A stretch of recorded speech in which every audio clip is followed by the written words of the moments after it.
Praise the Lord. கிறிஸ்துவுக்குள் மிகவும் பிரியமானவர்களே, உங்கள் அனைவருக்கும் இயேசு கிறிஸ்துவின் இனிய நாமத்தில் என்னுடைய அன்பின் வாழ்த்துக்கள்.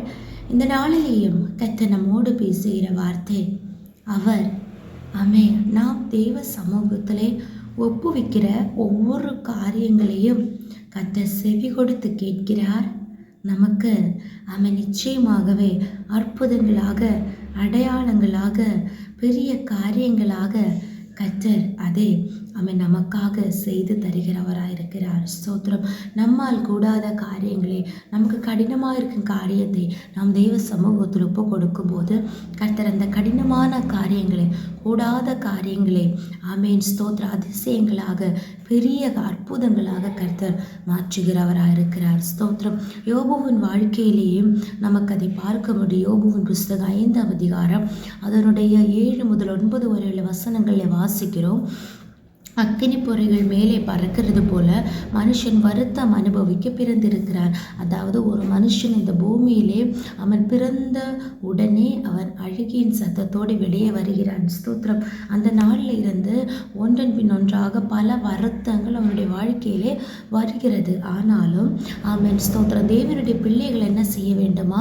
8வது வசனத்திலே, நான் தேவனை நாடி என் நியாயத்தை தேவனிடத்தில் ஒப்புவிப்பேன். நாம் என்னென்ன வருத்தங்களை அனுபவித்தாலும், நாம் அனுபவிக்கிற வருத்தங்களை எல்லாம் தேவனுடைய சமூகத்திலே நாம் ஒப்புவிக்கும் போது 9வது வசனத்தில் வாசிக்கிறோம், அந்த தேவன் ஆராய்ந்து முடியாத பெரிய காரியங்களையும் எண்ணி முடியாத அதிசயங்களையும் நமக்காக செய்கிறார்.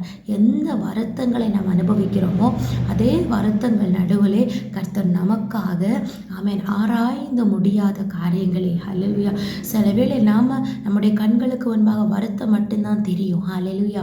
ஆனால் நம்முடைய சிந்தையிலே, நம்முடைய மனதிலே, நம்முடைய எண்ணத்திலே கூட நம்மால் யோசிக்க முடியாத அளவிற்கு கர்த்தர் பெரிய காரியங்களையும் ஸ்தோத்திரம் ஸ்தோத்திரம் பலவிதமான வருத்தங்களை அனுபவிக்கிற நமக்கு எண்ணி முடியாத கர்த்தருடைய செயல்களை, அதிசய செயல்களை எண்ணிக்கைக்கு அடங்காத பெரிய காரியங்களை கர்த்தர் நமக்காக செய்வார். இந்த நாளிலே பல விதமான வருத்தங்களை, பாரங்களை, வேதனைகளை சுமக்கிற, அனுபவிக்கிற ஒவ்வொரு மக்களோடு கர்த்தருடைய ஆவியானவர் இப்படியாக பேசுகிறார். நீங்கள் மனிதர்களிடத்தில் உங்கள் காரியங்களை ஒப்புவிக்கிறதை விட, ஷேர் பண்ணுகிறதை விட, தேவ சமூகத்திலே அவரே நாடி, அவரே தேடி நம்முடைய நியாயங்களை, நம்முடைய காரியங்களை, நம்முடைய தேவைகளை, நம்முடைய வேதனைகளை, ஹல்லேலூயா, தேவ சமூகத்திலே எல்லாவற்றையும் ஒப்புவிப்போமா? நம்மையே தெய்வ சமூகத்தில் ஒப்பு கொடுப்போமா? கர்த்தர் நமக்காக பெரிய காரியங்களை செய்வார். ஸ்தோத்திரம்.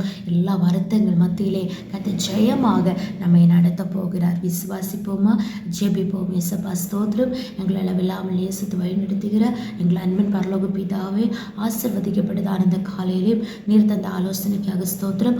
ஆண்டவரே, ஒவ்வொரு பிள்ளைகளை கர்த்தாவே வருத்தங்கள், பாரங்களை அனுபவிக்கும் போது கர்த்தாவே, ஆனாலும் அதன் மத்தியிலே தேவனை நாடி தேடி கர்த்தாவே, தெய்வ சமூகத்திலே அபயம் கொண்டு கர்த்தாவே, ஸ்தோத்திர ஸ்தோத்திரம் உண்மையிலே நம்பிக்கை வைத்து நியாயங்களை தெய்வ சமூகத்தில் ஒப்புவித்து நீர் செய்கிற அதிசய செயல்களை, அற்புதங்களை நாங்கள் காண கிருபை செய்கிறதற்காக நன்றியோடு துதிக்கிறோம். எல்லா வருத்தங்கள், பாரங்கள், வேதனைகள், கஷ்டங்கள் மாறட்டு கர்த்தாவே. அற்புத செயல்களை நேரங்களுக்காக செய்கிறதற்காக நன்றி. தாழ்த்துகிறோம், ஒப்பு கொடுக்கிறோம். வசனத்தை கேட்டுக்கொண்டிருக்கிறோம் ஒரு மக்களை ஆசீர்வதிங்க அப்பா. ஜெபத்தை கேட்டபடியால் ஸ்தோத்திரம். இயேசு கிறிஸ்துவின் நாமத்தினாலே ஜெபிக்கிறோம். எங்கள் ஜெபத்தை கேளும் நல்ல பிதாவே. ஆமென், ஆமென், ஆமென். May God bless you all.